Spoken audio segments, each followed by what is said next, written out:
All right. Well, you guys, thanks for joining the webinar tonight. I have invited Paula Quinn from Next Level Consultants to come on. What up, Paula? How you Wow, doing? What good, up? great. So we brought Paula on because they're her and her team have worked with a lot of our clients, and I've heard only good things. And so none of them were your clients, though. They were all Michael's clients. Your clients I've never talked to because who knows what they're saying. Well, wait, yeah, yeah, I'm joking. What? I'm joking. wait a minute. We have this. Hold on. I'm better than Michael.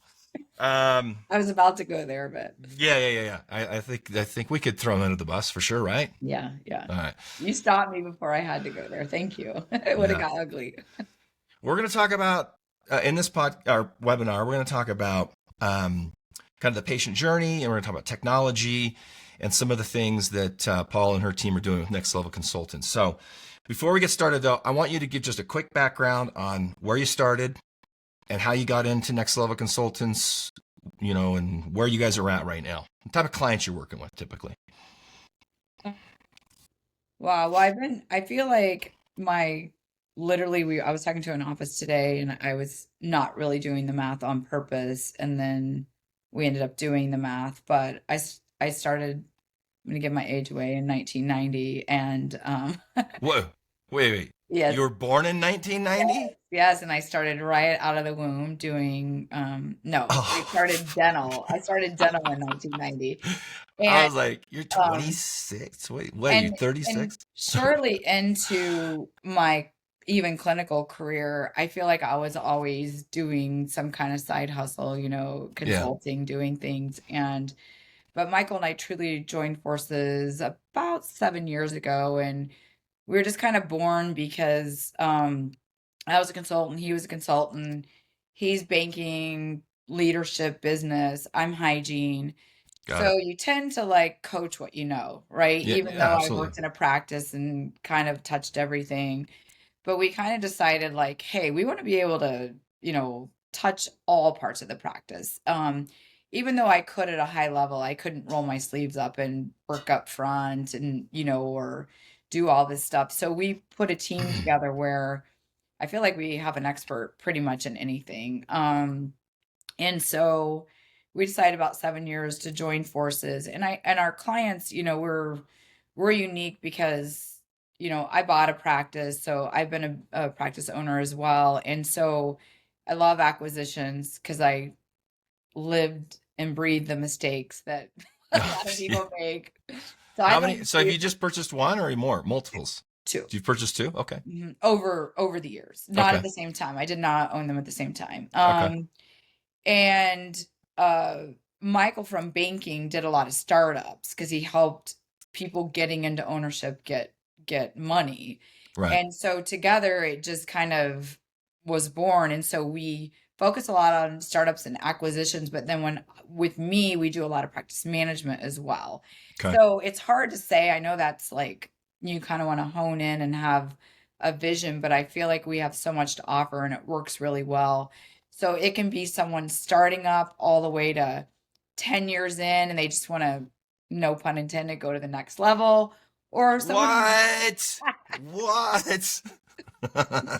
or someone on the way out, and it's you put your blood, sweat, and tears into a practice and you go to sell it and you realize, wow, it's not worth the $3 Yeah. million I thought it was worth, I mean, we're not miracle workers. They usually are going to look at the past, couple years, so you can't Yeah. expect miracles. But really, if someone's at that 5 year into their career, and they're like, I'm on my way out, I want to make sure this thing is solid. So I don't think it matters where you are in your journey.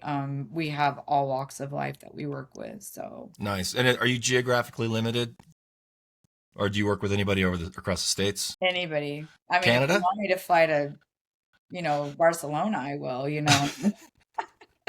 Canada? You have Yeah, Canadian clients? no, we don't. We have really close. We have Northern Washington, which is right there on Right the border of there. Canada, but no Canada. I mean, we wouldn't be opposed, but no, we are, nationwide, but here in the US typically.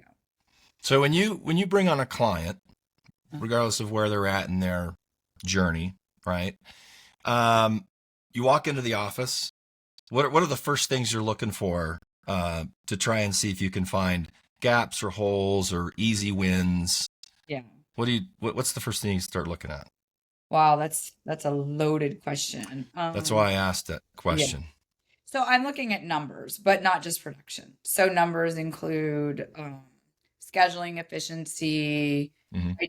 hygiene recare compliance, attrition, new patient, treatment acceptance, retention rates are huge. We have all these dentists that want new patient, which is Yeah, great. We always want new patients, but I think a lot of retention is super important too. So I then look into team communication. So it's not just communication with each other, it's with the patient. It's right. that whole flow. So I do feel like that, it's really numbers tell a story. So I always like preface it when I go into a practice, like, yes, I look at numbers, but it's because the numbers tell a story. Yeah. If they're below, if they're above, if they're average, if we work on something and we see it increase, it doesn't have to meet, the exact industry standards. It's, are we improving on where we're from? So, but when I first walk in, absolutely, I'm looking at numbers, but I'm looking at all kinds of numbers, not just production. What's your preferred number delivery system? Like Dental Intel or Yes, a I didn't soft? know I was Oh, it about to is. say that, but yes, it No, is. you're fine to talk Yeah, about what you yeah, it is use. dental intel. I mean, partially because I use it in my practice. I'm very familiar with it. Yeah. I think they have a great product, both, on engagement side and analytics. And so I'm super familiar. It's super easy and I can train on it, which is majority of the reason, but I do think it's very user friendly. So that's, yeah, how I look at it. Do you, if you have somebody that doesn't use that software and they have something else, or let's say they don't have anything, Yeah. do you require them to get some Yeah, I kind mean, of it's data something if analytics they tool? do practice management with us, we bundle it in. It's something that we Oh, put you just okay. Yeah. as long as their software, allows for it. There's a few out there that Well, Dental Intel integrates with kind of almost everything except for not probably a Dentrix handful out there. Ascend. Oh, they don't? You're kidding? They're not cloud? No, they are in some, but they just did the engagement part, but they haven't conquered the Oh, part geez. yet. All right. So I thought that one would have been done no, yeah. like long time ago. You know what though? No, I think so that that's not Dental Intel's issue. I think it's Heartland's because Heartland's, um, not Heartland. Excuse me, Dentrix. I think Heartland. Don't think about Heartland. I was like, wait. Watch it. Yeah, Dentrix. Yeah. Um, I don't know if they opened up their APIs or their APIs weren't fully built out or something like that. I'm not exactly sure. Yeah. Don't quote me on that, but I Yeah, think it was usually on their end, not Dental Intel's. I usually find like I worked with Align so long, I usually find like somebody's not opening up their platform, right? It's Yeah. it's usually like, Wow. because I feel like a lot of these AI, these companies that do all these different things, whether it's AI or cloud-based or whatever, they've learned to program according to software. So it's usually the other end not letting them in or not, Yeah. Yeah. so Yeah. And I'm sure that Dental Intel's got an army of developers. They would probably have that built by tomorrow if it was working properly. right, I agree. But I've heard about some other integrations not doing well with Dentrix Ascend, so I think it's probably on Dentrix's side. Yeah. So you talked about okay, so numbers are super important to give kind of a snapshot, start a conversation somewhere, but the communication issue, how do you identify communication problems and then like let's be honest, this is like the toughest part of like managing a business is like how to get your people to talk to each other with respect, but also honesty, you know what I mean? So, how do you address communication issues typically with a practice? Yeah, I mean, I find the breakdown, the breakdown is not only obviously with inner communication with each other, but it's also with the patient. So I'll start with inner communication, like within the office, and you're just talking like real communication, right? Yeah, it's just like Um, how do we work together and not kill each mhm. other, right? Yeah, we teach a couple of techniques on how to not go straight to the worst and assume the best of each other. Right. I think any relationship, whether it's friends, boy girl relationship, any relationship, I should say, whatever that is, I think that you have to master the art of communication, right? And usually any upset starts with yourself. So you're already internalizing what's been said and assuming whatever you're thinking is, that's what it is. So, Yeah. we teach a few things, and I think basically first you have to really find out what the other person's thinking before, making assumptions. So we work a lot with teams on that communication skill, on how to approach people. We do disc, we do a lot of different Okay. behavior style workshops, and then it's like teaching them to talk in that person's language, even though that's difficult because we want to talk in our language, Hmm. right? So I would say half of the things we teach, we were just in the office today, is culture and behavior, and then the other half is actual results driven. And I think in Okay. order, there's a a book saying out there, and I've heard it a million times, that culture eats strategy for breakfast. And it's like we just talked about today, you can have all the systems in the world, but if your culture is crap, then your systems are just gonna, so I think we teach a nice combo of that with Hmm. leadership and culture and communication, but all the while driving, results, because that's what we're here for, is to drive Yeah. results. And then with patients, I think, the biggest, breakdowns are handoffs. Well, it's Okay. really from the new patient call, and we'll All the way probably through. get into that in a minute, conversion into new patients.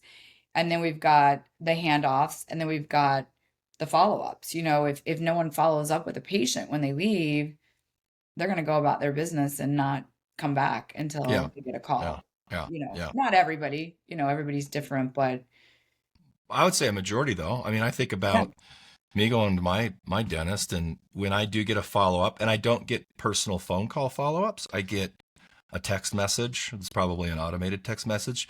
I know it's automated, but I still appreciate the follow up, if I have questions or something like that. yeah, So some kind of follow up, at the very least, some automated type of follow up is better than nothing for sure. yeah, You yep, know? absolutely. I feel like it, and there's a cadence to it too, which I know sounds silly, but like if you call someone and then you wait another month or so to call them, it's like you're starting the whole process All over. over again. Yeah. Yeah, so you Yeah. almost have to like find that fine line between, hounding someone versus doing that nice, hey, we care about you and we want to make sure you're taken care of. You know what I mean? That's the problem with like this type patient communication is it requires so much energy. I mean, I'm the CEO of my social practice, right? I started Right. in the sales department because we didn't have a salesperson. I did that for like 8 years with my business partner, and constantly being upbeat, being careful with your words, listening, which is the hardest like it's so much freaking mental energy. Like I could go dig ditches all day long and come home and not be as tired as 6 hours of conversations with multiple people. You know what I mean? Yeah. So trying to like you're up against like the energy that's required to just stay on point is tough. People get exhausted with Funny all the other things that they're doing. because I always tell people it's like an acting job. Like you It is. literally, There's a little bit of acting for sure. well, and You I have to what I infuse mean some by that is like, authenticity. yeah, you have no, but you have to be on, right? It's like Yeah. Oh, absolutely. 8 hours of being on. You're going in and Yep. putting your, and I always relate it to like a restaurant. Like I go out to a restaurant for a reason, right? I want to eat and someone to serve me, and I don't want a crappy experience. Yeah. And it's kind of like there it's the patient's 1 hour, but it's your 8 hour, it's your eighth hour or seventh hour of Right. the fourth day, right? And Right. so, Right. and that might be the same for my server, but I still am going out and I'm paying for a service. And you And expect it. yeah, because what if they roll their eye, like then you would be like, okay, I'm not coming back to this restaurant. Yeah. So it's almost like you're in dentistry, so you're in the healthcare field, the oral healthcare field, but the healthcare field, but then you also are service driven. So you have to like, it's a lot to balance, Yeah. 100%. Yeah. Well, how do you, so in regards to like, let's talk about the practice patient relationship. Okay. Um, you see a problem, and I don't know if you've got, I mean, I might be putting you on the spot here, but I don't know if you can think of a situation where you've coached through a particular problem. So I am putting you on the spot here, but can you think of like one specific issue? The more specific, the better. And how you coach somebody through that. And it could be the issue of exhaustion. It could be don't use the word like 50 times when you're talking to your patients. Or, I have an employee, and if she watches this, she'll laugh. But I hired her, and she actually worked at a dental practice, right? And she said, "Guy." Okay, guys. So listen, guys. Like she said, "Guy" a million times. She's 24, Is he 6. from the Midwest though? Yeah, oh yeah. Yeah, Is she's that from the Utah. Midwest term? Yeah, totally. Midwest term. And so I had to say, stop saying guy. Stop saying guy. And it was like she'd been saying it for her whole life, right? So, but anyway, something like that. I don't know. Can you think Like of a situation? like that. Like a success story or just like a something I've worked through with Or somebody. something you've worked through with somebody? Okay. Um, yeah, so I went into one office and they almost like over scripted. Mm-hmm.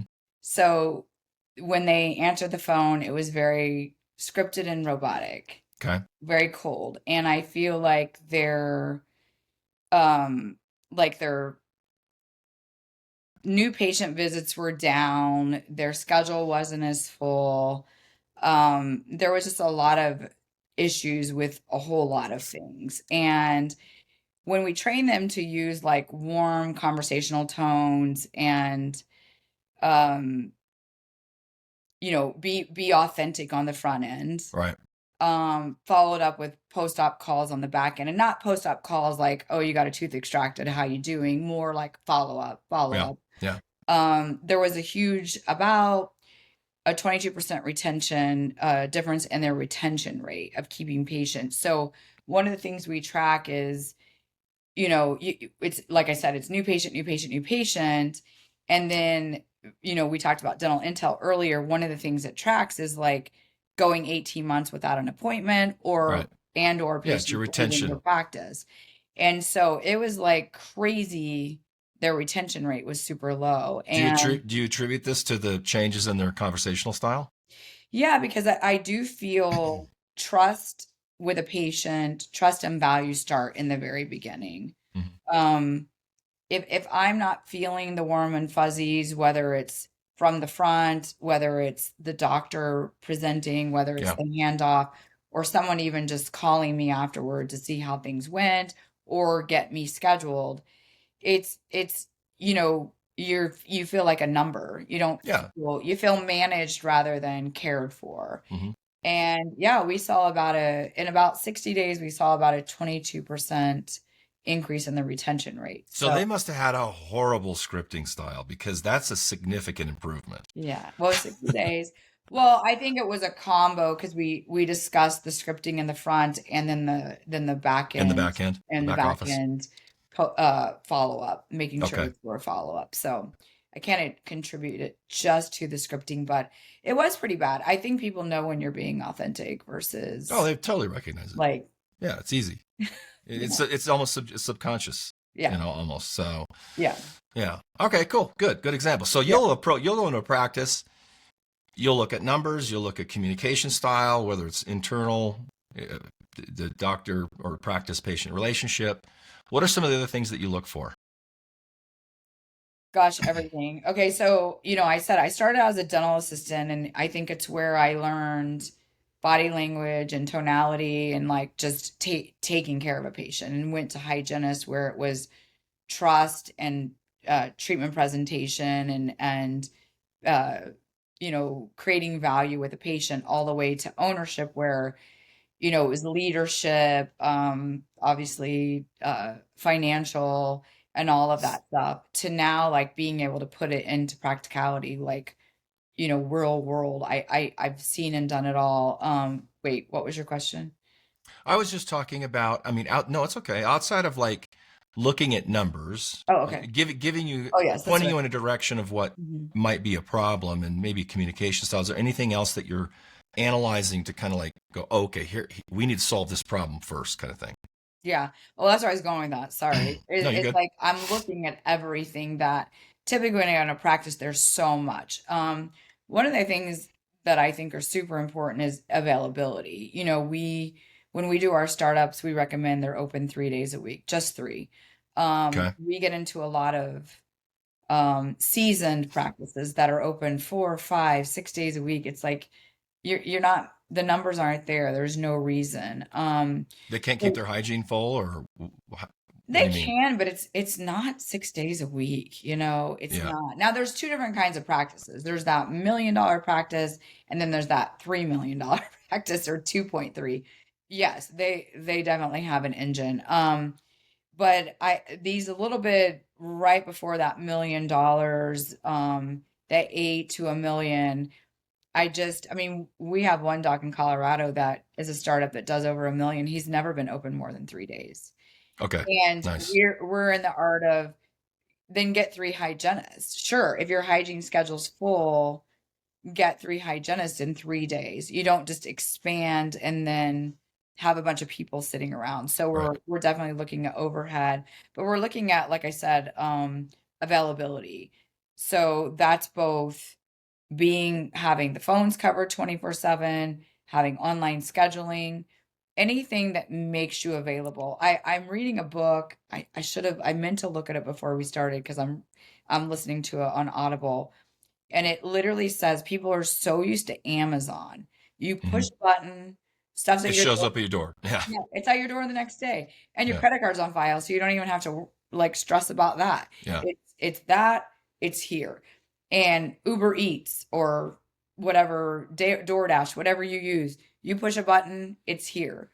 And dentistry is a little bit archaic in that way. We're getting there. We're getting there, right? But I think that it's missed opportunity and then that conversion. Um, People think if they answer the phone and just say, good afternoon, so and so's office, that someone's going to automatically schedule. Yeah. We use a system where we track calls, and we realize like they don't even ask, hey, can I get you scheduled? Do you have any family members I can get scheduled? There's just so much training that needs to be done, and no fault to the dental practices. This is people off the street, or they learned it from the last practice there. I mean, they're absolutely doing the best they know how with the tools they're given.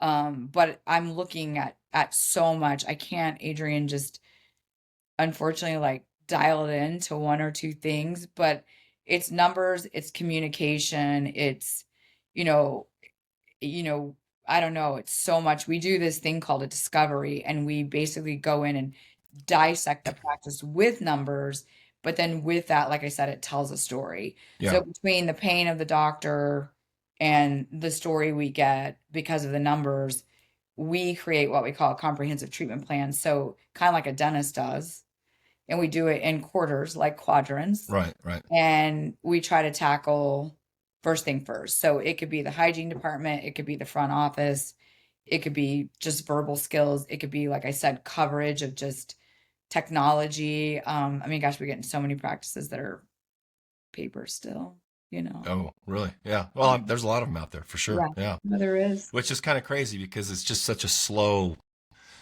I mean, the data is so important to, you Hmm. know, Yeah, make decisions that if you're not in the cloud and you're not on something that can ingest data quicker and be able to track data, get it yeah, out quicker, it's almost impossible to make decisions. 100%. So there's a lot to talk about in that, but I'm going to focus on technology. Okay, Okay. So perfect. you've mentioned Dental and Tel. Dental Hmm. and Tel is an awesome technology. I've known these guys since before they were Dental and Tel. I Okay. know Curtis over there, and I knew Weston before he left, and um, love their product. I think it's fantastic. Okay. So outside, I mean, the thing with Dental and Tel, and this is not a jab because I think their product's amazing. They probably got the best product in the market as far as I can tell. Is that unless you're a freaking accountant, there's so much information. I don't even know how to make a decision after looking at it. I mean, there's the idea of like looking at data and understanding where you're at, but then you have to know what the benchmarks should be, right? Like, should I be this high? Is this good or is this bad, right? And then the other thing is trying to derive an activity or an action item from looking at the data. And I can tell you, I'm not dumb. I'm not super smart, but I'm not dumb.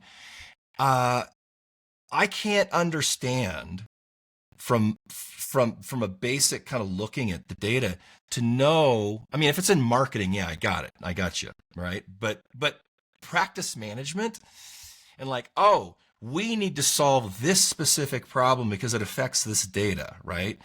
Like, I can't imagine that a consulting company wouldn't want to use something like that because it's just there's so much information, and you would leverage it as a really great tool for your services, right? Right. So anyway, Dental Intel, thumbs up. Anyway, it's awesome. What are some of the other technologies that you use internally inside of Next Level, outside of like just analytics, that help you in your processes? Is there anything else that you're using? You I mean, you mean, mentioned a scheduling, like a scheduling tool. Is that Dental Intel's scheduling tool that you're using? yeah, so they have an online Okay. scheduling tool through their engagement portion. Okay. Gosh, technology. Okay, for us as consultants, I mean, for me personally, I'm just using the analytics so that I can avoid the front office having to send me reports every week Right. of how many new patients. So for me as a consultant, that is my eyes and ears Right. outside of the practice to help you grow and improve. Inside of practice, what we recommend is everywhere from phone answering services, like with it's almost a must if you're not open 6 days a week Yeah. till 7 p.m. at night. The phone should roll over, someone should pick it up. The phone, when you're not there, should have 20 as much as 24/7 coverage as that is possible. Online scheduling is a must. Mm. I can't believe practices don't use it, honestly. I know. From the marketing perspective, from marketing, when Mhm. we're driving traffic to a website and we don't have online scheduling, not request an appointment, like Oh, I hate that. scheduling Yes. directly connected to the pet practice management system, it is unbelievably significant in terms of increase in new patient conversion. It's like freaking crazy. You know what it is, what I hear is, well, I don't the front office is always like, I don't want people to have control of my schedule. That's a yeah, duh, And then whatever. I said, well, then just open 10 appointments a week. You don't have to Yeah, give them your practice management software. yeah. Just give them something. And by the way, we all can kind of figure out how old I am by, when I started dentistry, but In 1990. yes, Yeah. Okay. but I'm considered a little bit older and I like technology, and maybe I can contribute that to my children that are older and the ways we are, but I'll go when I'm done with my whole day, 7 o'clock at night, sit with my computer in my lap, and that's kind of my time. And that's when I make my appointments. I got to tell you, if they don't have a way to schedule online or fill out my forms online, Yeah. I probably won't go with them. I'm Yeah. talking like I'm doing physical therapy now and had to go to a orthopedic surgeon, and What'd it's you do? like, What happened? oh, Knee? hygiene, dude, hygiene.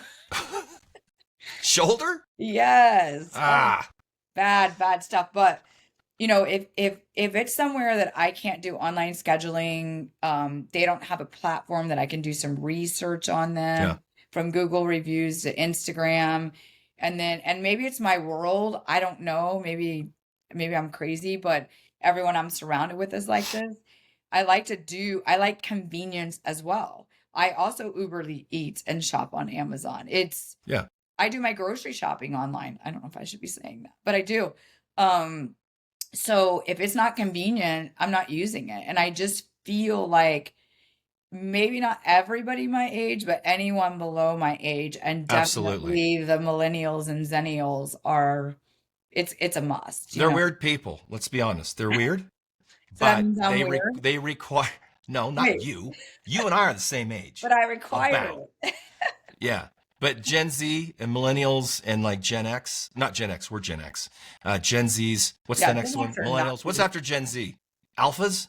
Oh, Are they too young? I don't Oh, even they're know. weird. They're really weird. Okay, But because I anyway, just they had all. Gen Zs, and they are a whole different breed, you Yeah, know. yeah, yeah, totally. Yeah. So Yeah, yeah, I think it's. We were talking about what is online scheduling. It was uh a service to help with streamline phone calls and scheduling, yeah. insurance verification, What are and you using? Who are you recommending for insurance verification? I just found a new company today, but usually eAssist. eAssist. Okay. They're out. I mean, I don't know any others, and we do remote billing, and anytime eAssist is doing the insurance verification input, our billing is so much easier. Oh, when nice. when the offices are doing it, it is like we're not getting things paid, Hmm. wrong fee schedules. It's kind of a mess. Right. So eAssist, we recommend well, remote billing, which is us, but Yeah. Oh, any you do your remote. own. You do your own billing. It's you guys. Okay, Yeah, cool. we do credentialing and remote billing. We started remote billing because we're in there doing practice management, and even with the acquisitions, and people are buying practices, and then they would buy, and it was in the middle of so we started credentialing and remote billing because these acquisitions, they'd buy, they weren't, credentialed right. And Got then it. it was like, whose tax ID do we use and how do we Mhm. streamline this? And we're like, oh my gosh, we just have to take this over. Yeah. We Yeah. started like helping our acquisitions, and then it became a full, blown business. But remote billing, even if not with us, whoever, this is we want. So whenever technology comes into a practice, people worry that it's going to take their business, but it's an amplifier, and what it actually does is assist them, and it allows them for a more patient experience, patient communication, getting their actual job done. A lot of this stuff can be done outside or after hours. Hmm. Why, instead of having three front office people, sorry, I'm not trying to take anyone's job, sometimes you can have two just by using remote services, or and it is their sole job. So they, being removed from the practice, can concentrate fully on that. Right. When you have that one front office and she's doing this, and the patient walks in, and it's like they don't even look up Yeah. sometimes, Yeah. get up and greet, it's like, take that off, take it out. Yeah. And it's usually bad anyway. Not always for all those office managers or front office team members that are listening that are good, because there are good ones out there. But for every good one, there's a bad one. And it's, the more I feel like we can just have them focus on what they do best, then we're better off. I like it. So, analytics platform for data, um, which you use dental intel, billing, insurance verification. You're either outsourcing these or you're using software to produce the result and do the activity. Phone calls you mentioned first after dental Annie. intel. Well, that's the AI phone agent that we built. Yeah. But I mean, there's lots of them. I mean, I don't want this to be a fully promotional piece for Annie, but when we built that, it was because we knew that practices were missing how many of their phone calls, Paula? 50% or more. I don't have that A number because, ton, yeah, a ton. we've worked with other companies, and I know that it's more than 50%. And then when they get them, They sometimes they screw them up, right? Yeah. So when you hire a marketing company to drive business and put butts in chairs, so to speak. there's love it. Yeah, and somebody calls at 5:03 in the evening and it goes to voicemail and nobody leaves voicemails anymore. Like it's like 80% of people hang up. All of a sudden we look like we're not doing our job. So we had to solve that problem. So we built Annie, right? And there's a lot of products on the market. There's some coming in like every week. I see new ones because it's such a powerful technology. My prediction is that voicemail is going to be gone within the next couple of years. I don't nobody's going to use it anymore because it's just an outdated technology. It's not great customer service. It's not a great experience for the patient. And these AI agents are getting so flipping good I'm that they can just really answer a lot of stuff. So yeah, we that's one thing. Okay. But it's just to your point, it's just coverage, right? It's just people do not, if they don't call during work hours, you lose them. Right. And our numbers were a little bit lower that we studied. It was like 27 to 33% of all calls coming in were not answered. Either went to voicemail, no response, or people hung up.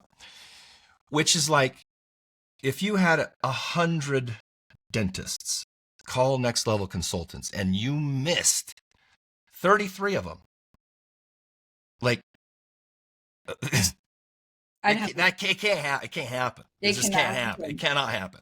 And even forget that, when I own my dental practice, I'm paying for new patients. Yeah. I'm paying exactly. money, and then these might be ones I paid for, but it might not be. And maybe I wouldn't have to pay for so many if those 33 were, I mean, most offices, and Michael knows the statistic better than me, but if we have 20 new patients a month, we're kind of stable. Okay. Not growing, but stable. And you probably know this better, Adrian. You can probably tell this number. So we need more than 20. If we're missing 33, yeah, it's ridiculous. You're treading water. Yeah. You're treading Anyway, water. Go ahead. I kind of interrupted what you were saying. No. I was just riffing on the whole phone answering problem in dentistry. I can't believe it. Like I'm the CEO of this company, right? If we missed a third of our phone calls, a third of the dental practices calling us for marketing services, I mean, we have to either hire people or fire people. I mean, that's the decision, right? It's like, can't happen. So anyway, we built that AI agent, the Annie, to solve that problem. And when we first started building it, it wasn't the best solution. It was like, okay, at least it can answer calls and answer basic questions, get the patient's information, and hopefully schedule an appointment. But that was like a year ago. And now the AI models, not stuff necessarily that we've done with Annie. I mean, we've continually developed the product, but the agent it's built on ChatGPT, and the agents, these large language models, are getting so good that there's just an upswell in the capability of anything built on top of it. So you just there's gains that you don't have to invest in, just because there's trillions of dollars being invested in the development of these. It's where everything's going. And so they're just going to get to the point where they're so good that you're just going to you can't live without one. Honestly, that's where it's going to go to. Here in Arizona too, I mean, because it does Spanish speaking. And so here in Arizona, that's awesome, because even in my practice, typically we need at least one person in our practice to speak, if not, all they of can speak Spanish. Yeah. Yeah, because it's such a valuable tool here in Arizona, and I just think it's awesome that you guys built it out for that. Are you guys thinking about other languages, or it can do any language? Oh, it can. And that's not necessarily something that we had to build, because all of the large language models. Oh, that's cool. I didn't know that. Can switch languages. There is some slipperiness to it, though. I'll tell a funny story to give you an example. This was in January, so this is like 6 months ago. And I don't believe it's solved this problem, but what you can do is you can set an AI agent up. So this is an AI agent that will answer a call coming in. So a call comes in at 7 p.m. at night. Agent picks up, says, "Hey, this is so-and-so. I'm the AI agent for blah, blah, blah. How can I help you?" Whatever, right? And then the person starts speaking in Spanish, right? So you can set up the agent to recognize the language and then switch to the language that the patient is speaking, okay? So we did that. We did that back last in November. We tested it, and it was great. It would switch back and forth from English to Spanish or Russian or Thai or whatever. You could do this, right? And then we put it on a practice's phone system, okay? Patient calls in, Spanish patient calls in, starts speaking Spanish. The agent stops speaking straight up English and starts speaking like Spanglish, kind of Spanish, but mostly English in a Spanish accent. So the agent so it's a funny story, but it wasn't funny when the doctor listened to it, because he called us up so pissed off. And he says, "I'm done." And he clicked up, he canceled the service. I'm like, I get it. I totally get it. Right. I said, so we stopped doing that. We stopped using the agent that would switch automatically to protect ourselves because the large language models, I don't know if they've solved that yet.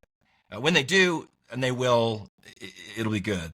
But right now, basically, you can set up as many languages as you want kind of thing. And then you just say, if you'd like to speak Spanish, press 1, and then it goes to the Spanish Oh, agent. okay. So Yeah. it's kind of like a regular voicemail tree kind of thing, unfortunately. But it doesn't start speaking Spanglish, you know? So, so anyway, That so is you got, there's little like nuances like that you yeah. kind of have Well, to deal it's with. learning, right? Yeah, yeah, yeah, Learning. yeah. Yeah. All right. Well, what is one small impactful change that a practice could implement like this week that is something that doesn't require a ton of coaching, just a little nugget from Paula? Do something.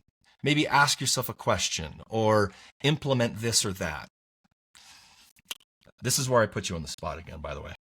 Well, because it's so hard. Like every question, I have like 50 things running through my Give mind. me three. Okay, three. Give me three. The Um, first three that come to your mind. okay. I think the first thing they can do is improve handoffs. So I think handoffs from um, front to back, from doctor to patient, auxiliaries in the room, back up to the front. So I think the handoff is probably one of the most important things that an office can do. And why? Is it case acceptance? Is Yeah, what's it's it's okay. retention. It's all trust and value. Like, I always, one of the things that I teach a lot of is the team will say, "Oh, I know why Adrian didn't schedule. He doesn't have the money." And I'm like, what excuse do you think Adrian's going to give if he's not picking up what you're putting down? It Right. could be he didn't like the hygienist. It could be he didn't like the doctor. It could be he didn't trust the doctor. It could be he couldn't afford it. It could be so many things Yeah, that a happen lot of during things. that patient experience. And it's not always the first excuse, by the way. It's never the first one that they say. It's always Yeah. something else. Yes. So let me back that up. Patient experience, not just handoff. Literal patient experience. Hmm. I cannot believe my battery is going out on my computer. I thought I plugged this sucker in and I didn't. Um, so it's pure patient experience. So that probably encompasses it all. It's from the Okay. phone call to the scheduling to the hand the treatment presentation to the handoff to being prepared to following up after. It is the whole, it's just the patient experience. That Okay. is not small though. You asked me something small. Um, Well, the handoff is a specific okay. thing Okay, in so we'll go regards back to to the that. But handoff. Okay. yeah, so you would say to somebody here, what question should they ask themselves in regards to the handoff to know where there could be improvement? I think When do they know that the handoff is not a good handoff? okay. When the patient leaves without scheduling. Okay, great. Or another good place to start is ask your team members, like, do you understand what I'm saying? When I bring the patient up front, is everything clear? It's kind of like there's checkpoints throughout the office because there's multiple handoffs in the Yeah, relay. So I think you could probably either ask, or when a patient doesn't pick up what you're putting down, they don't schedule anything, especially yeah, when they don't schedule their next recare. I can right. understand needing to think on treatment, but your next hygiene visit, they'll be like, well, they didn't have their calendar. I'm like, it's 6 months from now. It doesn't even matter if I have my calendar or not. I have Yeah. no idea what I'm doing. I went to a dentist like 3 weeks ago. Okay. Mhm. And I was like, just watching the whole kind of process, kind of taking it in, seeing how I was watching this handoff process, and they checked my periodontal measurements and all this kind of stuff. And I saw that they were using an AI tool to do that. So they didn't have to have two people in the room and all that kind of stuff. I'm like, oh, that's cool. Which one is that? Blah, blah. Anyway, so I get done with the hygiene appointment. The doctor comes in, he checks me out. Obviously, I have no cavities because I floss like 3 times a day. Some doctor told me that flossing is like, if you don't floss, it's like wiping your butt cheeks and nut your butt crack. And I have flossed 3 times a day for the last 15 years and I haven't had a cavity. That's You always say floss the ones you want to keep in. Keith. Floss the ones you Yeah. want to keep. So he comes in, I talks to mean, me, blah, blah, that's blah. a little better than that butt crack analogy. Yeah, the book crack analogy In the is office, I can't use that. But no, you can't use that unless you're really, really comfortable with the patient and you know that they're like okay with that. yeah, Which that's probably not even the right time to do it anyway. but All right, so you have no anyway, the problem. doctor comes Yeah. in, he checks me out, he's all good. And then the hygienist is doing this kind of handoff process. They're walking me to the front. Well, let's take you out to the front, and you can talk to so and so, and you can blah blah blah, get you. And it's like a lot of explaining. And I recognize that they were like, okay, this is something they've modeled. They've got something going on here. They're walking me to the front, and what's going to happen now? It was good, but it was almost kind of like I didn't need all of it. All they needed to say is, let's get you scheduled for your next hygiene appointment. Follow me. And it's like, okay, I'll do that. You know, I mean, it was like a little too much. It was super nuanced. It was like the front office, it was a little scripting. Yeah, it was a little bit over scripting. Okay. And the thing with this is, I think doctors and hygienists and dental assistants, they need to know they could just tell the patient what to do. They don't have to. Would you like to come in for another appointment? No. We're going to get you scheduled because we're concerned about your oral health, blah, blah, blah, blah, blah. When can you come in? But that's you, Adrian. Well, yeah, that's me. So when I talked about DISC earlier and behavior styles, there's all different kinds. Some people are super uncomfortable being that forward. I get it. Most people are. Yeah, I think you got to understand who you're talking to. And if you're probably like me, I don't need a lot of detail. I just need when, where, how much, I'll be there. That's me. I hate detail. And then there's very detail oriented patients or people. Mm-hmm. And there's people who need to think and process and understand. And I think that's what you have to ask. Are you big picture or detail oriented? Yeah. How do you want me to deliver this to you? And I'd be like, just tell me when and where, because I don't want all the stuff. And so, no, I don't mean to cut you off, but I just cut you off. But no, it's fine. No, that's the value of having a great employee, though.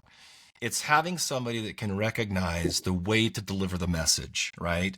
It's recognizing the type of patient that you're talking to and being able to not stick too tight to a script, but be able to deliver it according to the method in which that patient's most likely to respond. And that is like communication skills, class 750, I mean, it's like a tough thing to learn, right. You know? And Gen Zs and millennials can't do it because they've been texting their whole damn life. They don't even know how to speak full sentences. No, they don't.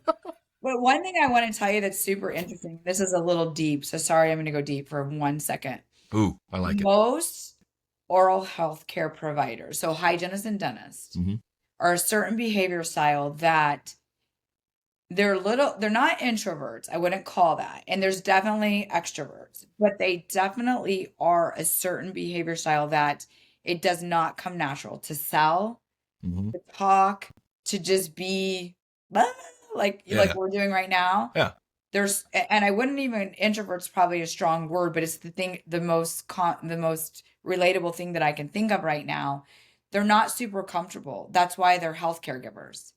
They're about education. You must meticulous. floss, you must this. So then when it comes to the personal skills, it's a little bit, so they have to script because they don't know how they don't know how to duck and jump. Then it comes across unauthentic, right, unless they're just kind of a natural So it is a fine art of how do we get these people out of their shell to deliver these amazing messages they have very naturally. And they're afraid to ask for reviews and referrals. They're afraid. I love it. I love giving reviews. Well, that's me though. But you won't get reviews unless you ask. Yes. That's just it. So they're afraid to even do, oh, well, that's weird. I don't want to inconvenience my patient. That's weird. I'm like, I don't know what century you're in, but that's the only way you get a review is ask, right? Yeah, right. You got to get the commitment. You got to dig it in and make them feel bad if they don't do it, if they have any integrity at all. So it's a very weird balance of being that healthcare provider, that education mindset, that deliver that, do this all day long, and then also be, hey, la, la, la, Yeah. la. Yeah. Yeah. So you and I, that's what we do. That's why we do what we do. We love to talk, present, you know, Well, you like to talk. I don't know about me. if I dominated this conversation, is No, that what you're no, saying? we're fine. I'm just teasing. So you're asking, it's not that they're not great employees, they're super loyal. They're the most loyal employees on the planet. Mhm. They just they don't like to sell, and it's not selling, it's enrolling. They don't like to ask for reviews. All this is just tough for them. Now, not the front office. That's usually a different personality. They're Yeah. usually okay with that stuff, usually. So it's unique service we have out there.